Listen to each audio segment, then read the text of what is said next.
Well, I just thought I'd do a bit of an overview over these two videos of Hetty. So this video here that you're watching first is of her. She had been with the Haven for 3 weeks, 2 weeks in foster care, and then this video is about a week after she arrived here, and this is just after her first trim. So on arrival, when we picked her up, she could hardly walk. She was in chronic pain.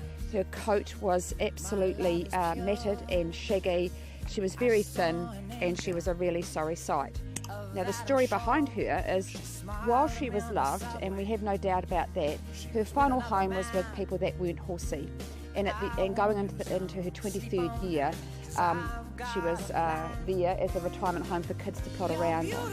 But really, her health challenges, being chronic laminitis sufferer and a Cushing's pony, it wasn't the right place for her to be.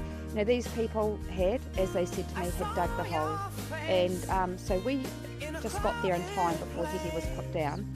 And so PPD, Jimmy Patterson and myself collected her, dropped her off to Mindy Duggan's for foster care for a couple of weeks, but it became very apparent we just couldn't get her right in foster care, and that was no reflection of the care she was getting. She was just such an intensive care case. So we had to wait till she was sort of okay enough to get her to the Haven a couple of weeks later, and then we started rehabbing her. And so it was quite a journey with Hetty, to be perfectly honest, but many professionals helped us along the way. We had Healthy Horses, Jimmy Patterson with her nutritional products. We had Hoof Care, our barefoot rehab trimmers. We had our local vets. We had Janice Clymer doing bodywork. We had Ash Knox doing massage. We had Sandra Alpine doing Reiki treatment. And then, of course, all the things that we do here. And we work on something called the recipe. And it is a recipe in the sense that we know the things that for most horses that are laminitic and Cushing's won't be tipped over on.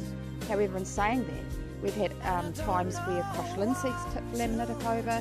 We've had oat and chaff tip a laminitic over.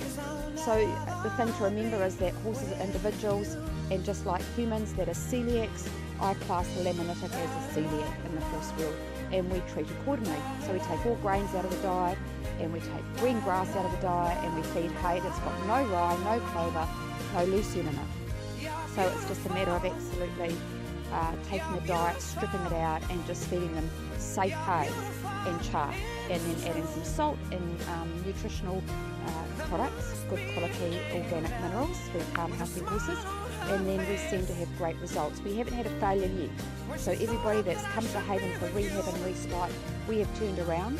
It's often when people get them home, they can't manage them. So the lovely thing about here is that while they're here, we can help owners get their properties ready for their horses to go home. So the second part of this video that you'll see with Hetty walking on the stones is 8.5 months down the track. She's got no boots on, so that was a real miracle when this happened last week. She's got soft rider boots, and we call them her $1 million boots because that's how much they felt like we paid for them.